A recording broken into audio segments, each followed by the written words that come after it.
तो ये हमारा एक्सपेरिमेंट है, measurement of power factor and power in single phase AC inductive circuit and study of improvement of power factor using capacitor. तो हम capacitor use करके power factor को improve करने की कोशिश करेंगे।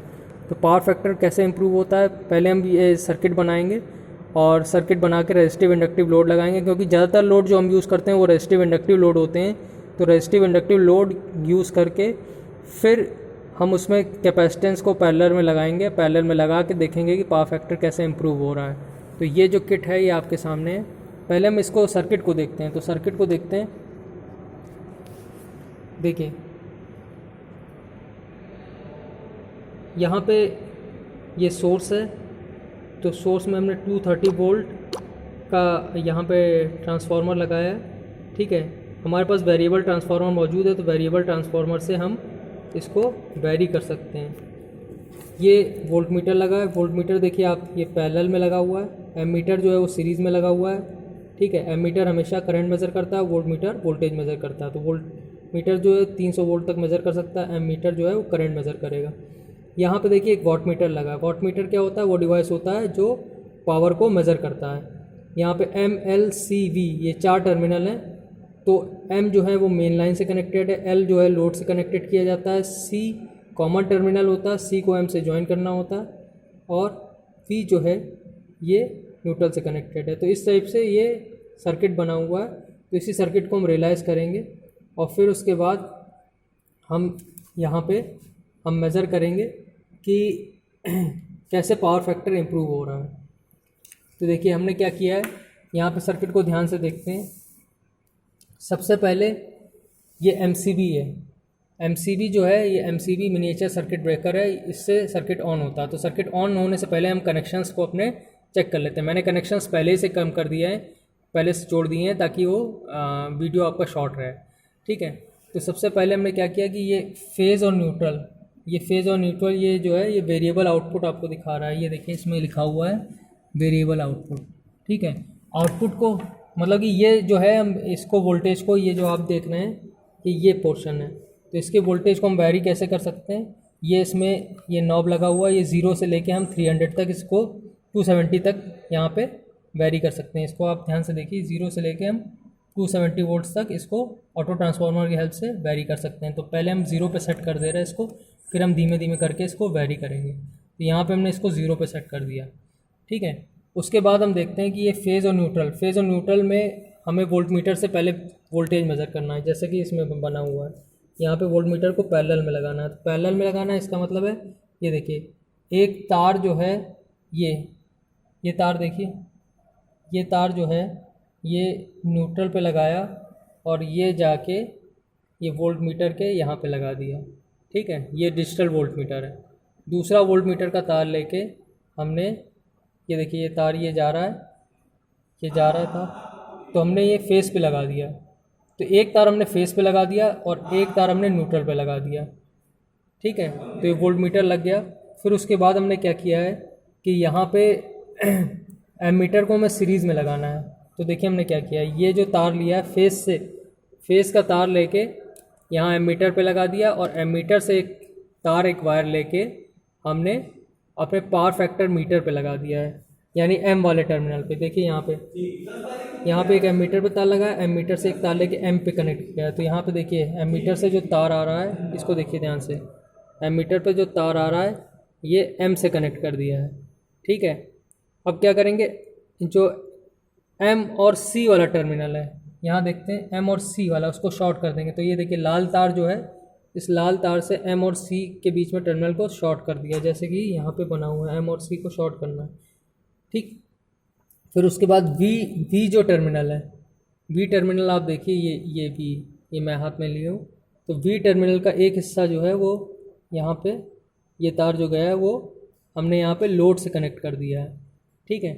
फिर उसके बाद आप ये देखिए एल टर्मिनल ये आपको दिख रहा है, ये है एल टर्मिनल। ये एल टर्मिनल का एक तार भी यहाँ पे जाके हमने लोड से कनेक्ट कर दिया। लोड जो है वो अभी हम आर और एल लोड लगाएंगे, ठीक है। बाकी लोड्स हम नहीं लगाएंगे, सिर्फ आर और एल लोड लगाएंगे, ठीक है। तो अब हम ऑन करते हैं और इसको देखते हैं।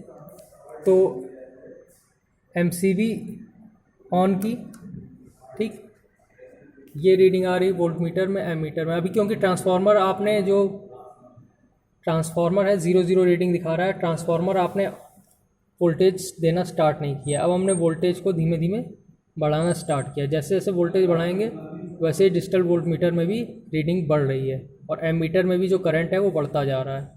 तो हम इसको लगभग ये 220 वोल्ट तक ले जाएंगे, ठीक है, 230 वोल्ट तक हम ले गए।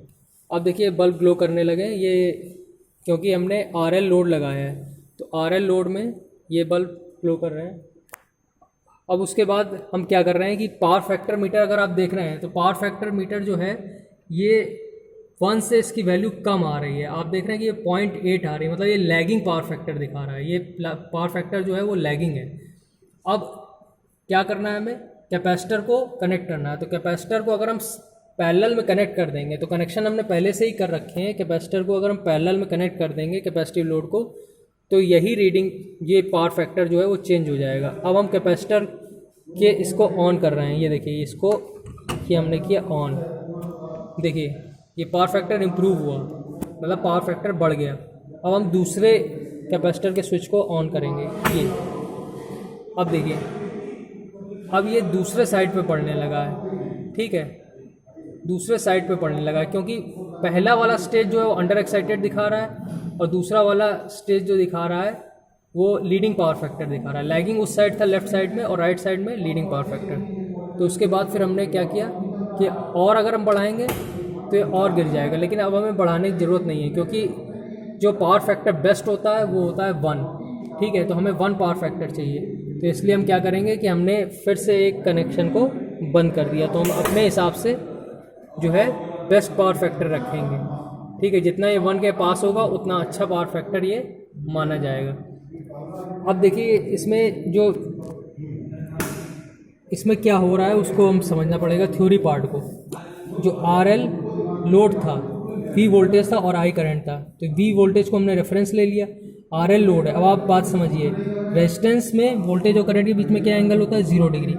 तो यहाँ पे 0 डिग्री होता है, रेजिस्टेंस की वजह से करंट यहाँ होना चाहिए, लेकिन अगर इंडक्टर में वही करंट सप्लाई हो रहा है तो इंडक्टर में -90 डिग्री होना है। तो -90 ये 0 डिग्री है, तो इन दोनों के बीच में जो एंगल है ये आई करंट का एंगल है। दोनों के क्योंकि दोनों सीरीज़ में लगे हैं तो दोनों को सप्लाई करंट कर रहा है, तो ये वी और आई के बीच में एंगल जो है वो फाई एंगल बन रहा है, ठीक है। तो वी और आई के बीच में ये फाई एंगल बन रहा है आरएल लोड में। फिर हमने क्या किया, पावर फैक्टर को इम्प्रूव करना था। इम्प्रूव कैसे होगा, जब कॉस फाई की वैल्यू जो है बढ़ जाएगी, कॉस फाई की वैल्यू बढ़ेगी और फाई की वैल्यू कम होगी। तो फाई की वैल्यू कम होगी, इसका मतलब वी और आई के बीच में एंगल सिकोड़ देना है। वी और आई के बीच में एंगल अगर हमें सिकोड़ देना है, मतलब कम करना है, तो क्या करें, तो हमने क्या किया कि यहाँ पे एक कैपेसिटर लगा दिया। कैपेसिटर से क्या हुआ, देखिए जो आई करंट यहाँ पे ज़रूरत था आरएल लोड को, वो अभी भी वही करंट आई इसको ज़रूरत पड़ेगा, वही वोल्टेज वी सप्लाई कर रहे हैं। लेकिन करंट क्या हुआ, ये ज़्यादा ड्रॉ कर रहा है, ये आई की बजाय अब आई डैश करंट ड्रॉ कर रहा है, तो I dash equal to I C plus I हो जाएगा, ठीक है। अब ये जो कैपेसिटर में करंट है, कैपेसिटर में लीडिंग करंट होता है, ठीक है। तो सबसे पहले हम फिर से वही डायग्राम बनाएंगे कि वी वोल्टेज रेफरेंस बना दिया। फिर से जो आई करंट है, क्योंकि रेजिस्टेंस भी लगा है इंडक्टेंस भी लगा है, रेजिस्टेंस की वजह से करंट कंपोनेंट 0 डिग्री पे होगा और इंडक्टेंस की वजह से -90, दोनों को कंबाइन करेंगे तो ये कंपोनेंट आई कंपोनेंट वही आएगा, तो वही फेज एंगल ∅1 हमें मिल रहा है। बात समझिए। अब इम्प्रूवमेंट कैसे हुआ, इम्प्रूवमेंट कैसे हुआ कि ये जो आईसी करंट था, कि आईसी करंट वोल्टेज से लीड करेगा, क्योंकि ये कैपेसिटर को सप्लाई कर रहा है, तो ये आईसी करंट वोल्टेज से 90 डिग्री एंगल पे लीड कर रहा है।